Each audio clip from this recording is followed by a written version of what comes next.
Adım atmamasını gerektiren hiçbir şey olmadığını düşünüyoruz. Yani bölgedeki gelişmeleri görüyorsunuz. Bugün kamuoyuna açıklanan metinde de vardı. Yani bölgede büyük bir alt üst var. Yine Sayın Öcalan'ın kamuoyuna çağrısında bunun altı çizilmişti. Bu kadar büyük alt üst oluşun olduğu, bu kadar büyük aslında bir hegemonya mücadelesinin sahasının Kürdistan olduğu, Orta Doğu olduğu bir yerde bugün her zamankinden daha fazla demokrasiyi esas almak gerekiyor. Demokratik ilkeleri esas almak gerekiyor. Siyasetin gerçekten bunun gereğini yapması gerekiyor. O anlamıyla bugün hükümetin eli her zamankinden çok daha güçlüdür. Çok açık ve net. Bazı gelen itirazlar ama silahlar orada duruyor ama silah bırakma görüntüsü gelmedi gibi bahanelerin artık ortadan kalktığını görüyoruz. Bugün PKK 5 ve 7 Mayıs tarihlerinde kongresini toplamış, kararını almış, Sayın Öcalan'ın çağrısına ilk elden olumlu yanıt vermiş ve bununla da yetinmeyip bugün de 11 Temmuz 2025 tarihi itibariyle de bunun pratikleştirmiştir, silahları imha etmiştir. Bütün bunları üst üste koyduğumuzda şimdi hükümetin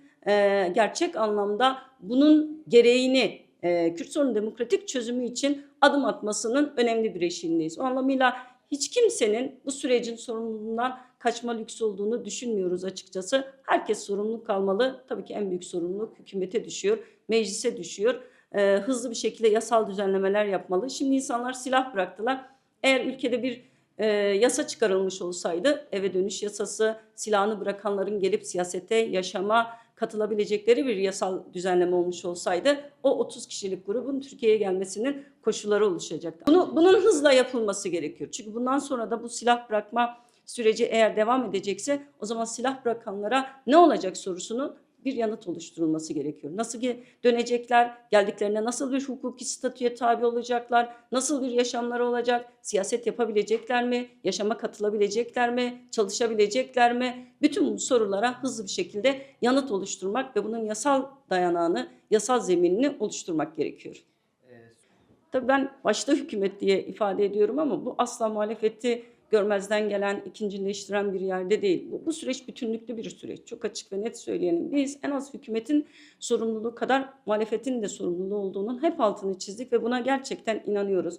Bir ülkenin muhalefetinin bir çözüm sürecinin parçası olmadığı, çözümden taraf olmadığı, demokrasiden yana tutum almadığı, barıştan yana tutum almadığı bir zeminde bu barışın inşasının çok zor olacağını, hatta çoğu zaman belki mümkün olmayacağını biraz geçmiş deneyimlerden de biliyoruz ki muhalefetin de barışın itici gücü olması gerekiyor.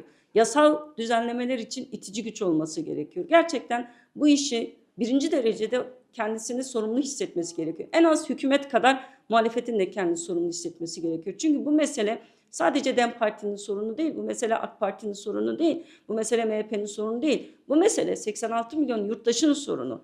Bu mesele Türkiye'nin, Türkiye halklarının sorunu. O zaman Türkiye'deki siyaset yapan herkesin bu bilinçle, bu sorumlulukla meseleye yaklaşması ve gerçekten elini taşın altına koyup kolaylaştırıcı, ilerletici, derinleştirici ve sonuç alıcı bir yaklaşımı da göstermesi gerekiyor. Bizim de beklentimiz zaten bu yönde.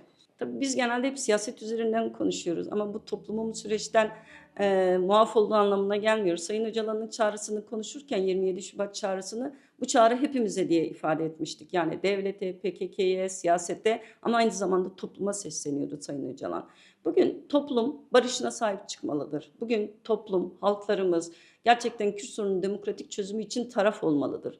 Her bir yurttaşın izleyen, bekleyen, hele ne olacak diyen bir yerden çıkıp barışın eyleyicisi olması gerekiyor. Barışı talep eden olması gerekiyor. Çözüm için mücadele eden bir yaklaşımı ortaya koyması gerekiyor. Çünkü hiç kimse bize gerçekten dört dörtlük bir barışı altın tepside sunmayacak. Barışı ancak biz mücadele ederek elde edebiliriz. Barışı ancak yan yana durarak elde edebiliriz ve barış için sesimizi yükselterek barışı inşa edebiliriz. O anlamıyla demokratik bir toplum ancak ve ancak örgütlü bir mücadele sonucunda inşa edilebilir. Bugün toplumun her zamankinden fazla örgütlenmeye, barış için, Kürt sorunu demokratik çözümü için yan yana gelmeye ve demokratik bir basınç mekanizmasını, demokratik bir sistem inşasını kendi bağrından örgütlemeye ihtiyacı olduğunu düşünüyoruz.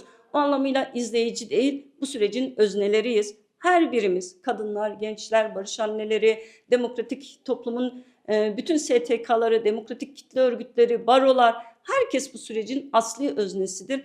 herkes kendi cephesinden sürece katkı koyarsa, herkes kendi cephesinden sürecin itici gücü olursa inanıyoruz ki o kadar büyük bir başarıya ulaşırız. O anlamıyla bu süreç hepimizin süreci, bu barış hepimizin barışı ve inşa etme görevi de sorumluluğu da hepimizde.